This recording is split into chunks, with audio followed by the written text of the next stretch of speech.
Hi, I'm Matt. And I'm Bethany. And we're from Club Sapphire, and I can't help but notice the outfit that you're wearing.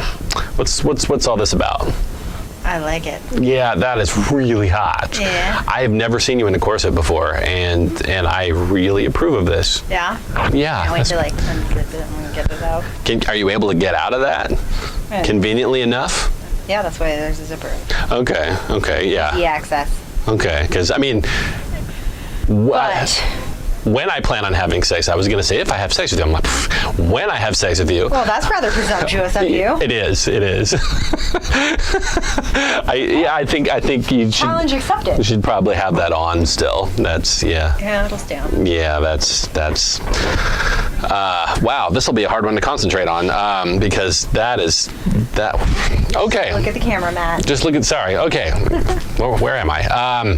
All right. You want to get started? Yeah. All right. Okay. Let's answer some questions. Okay. And we really appreciate you guys sending questions into us. Always, feel free to write them down underneath this video on YouTube, whatever it might be. And the more questions we get, the more we can help people out, I guess. All right. And here's a good one. This one does come up actually quite a bit.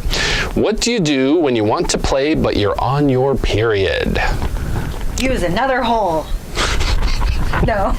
That's good. One strategy. That's good because you have a couple others that are very useful. That sounds like a good plan. It's a good plan. I appreciate that.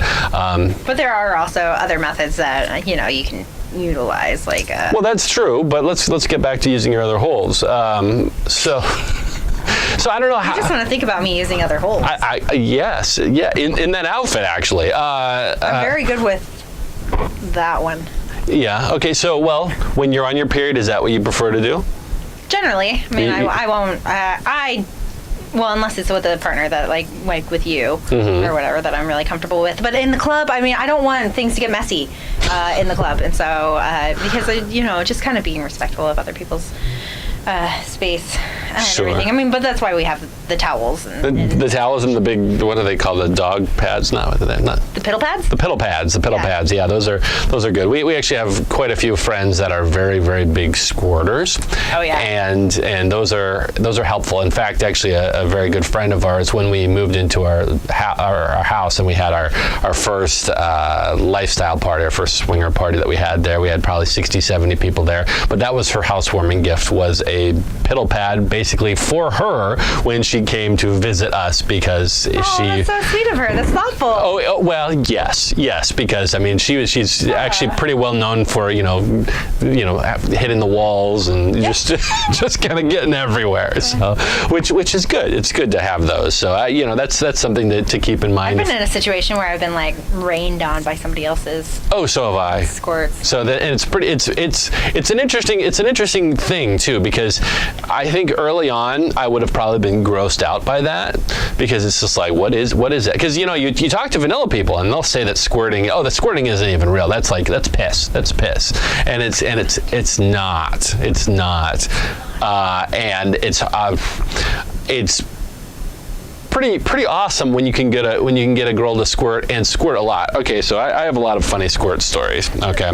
You're going off on a tangent. We're talking about periods. So we're on a cruise. All right, we'll get back to periods, but this is a great squirt story. We're on a lifestyle cruise, all right, and we're in a kind of a stadium seating, so there was probably 200, 300 people there, right? And this is all vanilla employees on the cruise ship that are working. The rest of the year, it's obviously just a vanilla cruise, but this specific week is all lifestyle takeover, and a lot of these employees have never seen this type of situation. Most of the employees have never seen this type of situation of people that are so openly sexual. And so they were having a contest of what is your special talent. And this woman, I'm going to say she was probably 75, maybe 80 years old, can't walk very fast, but goes down right in the middle of the stadium, and the employee is like, okay, what's your special talent? And she says, I can squirt on command. And everybody starts cheering, woo, and he's like, I'm just going to have to take your word for that. And she's like, oh no, watch. And she goes, da-da-da-da-da-da, and squirts all over the floor, like 3 seconds, and makes this huge mess in the middle of this thing. And the whole crowd stands up cheering, and it was, and the employees, like, their faces were just red of like, oh my God, I can't believe this just happened, because they weren't expecting that, and it was just like, it was crazy. So yeah, there's so many great squirting stories, but yeah, and that was off on a tangent, but that's actually one of my favorites, because that was like, that's insane. Yeah, I have not heard that story from you before. So now, well, do you squirt? I have been known to. You have been known to. What's the trick? Is there a trick to squirting? I think we've talked about this. I'm welcoming, if somebody wants to learn, I could teach them. Okay, but you won't. It's a hands-on activity. Okay, because I mean, I've heard of people that know the trick. Mm-hmm. I mean, I have been a G-spot is. I do. Well, do I? Ouch. Yes, I do. Yes, I do know where the G-spot is. Yeah. Mm-hmm. Oh, if you know where the G-spot is, then you can make somebody squirt. As long as you know how to touch it in the right way. Would you say that every woman can squirt? I can't make that distinction. You can't, okay, because I think that every woman has it in them to squirt, but it is a matter of, like, each person's vagina is shaped differently, and so if somebody's going to be able to make them squirt, I mean, it might take a little bit of finagling to get them to. Okay, because I know that a lot of people get very nervous about squirting when they haven't done it before, and obviously I'm a guy, so people get embarrassed about it. Yeah, I mean, obviously I can't put myself into the brain of a woman as far as squirting is concerned, but as far as I've heard, a lot of women get nervous that they think they get to the point where they actually feel like they're about to pee or like that type of thing, and so it's like, being not sure if that's what you're gonna do or if you're just gonna squirt piss on someone. I don't know. So I guess you have to get past that. You just have to get comfortable with being just accepting the fact that it is squirting that's building up in there if they're doing everything right with the G-spot. So okay, all right. You're the expert. I've seen it done many times, and I have done it. Although I don't think that I'm particularly very good at it, because I know the technique, because the technique seems fairly straightforward as far as what a lot of people explain, and definitely I have gotten women to squirt who squirt a lot already. So I don't know if that's necessarily my technique or if that's that they just, anybody who kind of just touches them down there, they just kind of go, You have nothing to say on this, do you? You're just yeah. All right, okay. You're just looking forward to the time when I get you to squirt, right? I'm trying to think if you have made me squirt. I think there have been times where I've noticed that you were very wet during sex. I think the last time that we had sex, oh wait, no, it wasn't while we were having sex. It was after. It was after. I squirted. Okay. Oh, okay. Okay. Oh, it's good. But you were assisting. I'll take an assist. That's fine. Close enough. That's good. I'm all right with that. I'm all right with that. So you get fantasy points. Actually something else, back to the original question, since we kind of got off on a tangent there as far as period sex, something that actually Bianca recommends a lot to women in the lifestyle. Oh, yeah, I have other friends that might recommend this. Oh, okay. Is the sponge. That's right. That not the sponge of the 90s with Spongeworthy and all that. No, there's actually a natural sponge that you can buy. They're all over the internet. You can buy them, and it's the size of a closed. The big one's the size of a closed fit. A little smaller than that. Because the ones I've seen were it was like that big. Oh well, they have different sizes depending on the Quantity, the flow, thank you, that's the word I was looking for. And so, yeah, so it basically just kind of goes up in there, and depending on the flow is depending on the size that you put in there. And I am larger than average as far as my penis is concerned. So when Bianca has used one, I can tell. Because if I'm all the way in there, because the penis will actually kind of push it up in there too. I mean, it'll kind of just move it up. There's a string. Just so you know, so you can get it out. Oh, you've seen ones with strings? Yeah, like it's a little tiny string on it. Oh, okay. Because I know I've heard of people that buy the ones that don't have strings, and you just actually tie a bit of dental floss to it, and then if hopefully it doesn't. it's not mint. I feel kind of tingly. Okay. You don't want that. You don't. Okay. But the sponges are great because they keep everything up there, and most guys won't even know that you have something in there. So you wouldn't actually necessarily even have to be embarrassed about the fact that you're like, hey, just let you know I'm on my period. You don't have to do that. No mess.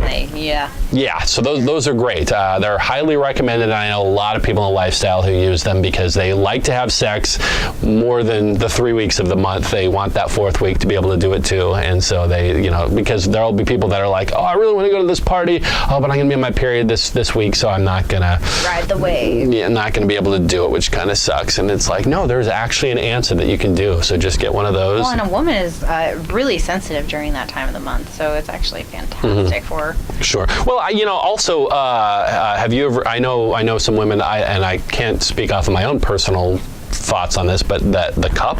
Are you familiar with that? Oh, I use the Diva cup, yeah. Okay, so But you don't use that while you have sex. You don't use it while you have sex? No, you don't use that while you have sex. I feel like I have had sex with someone who had that in. I could be wrong, though. I mean, that's not very far up.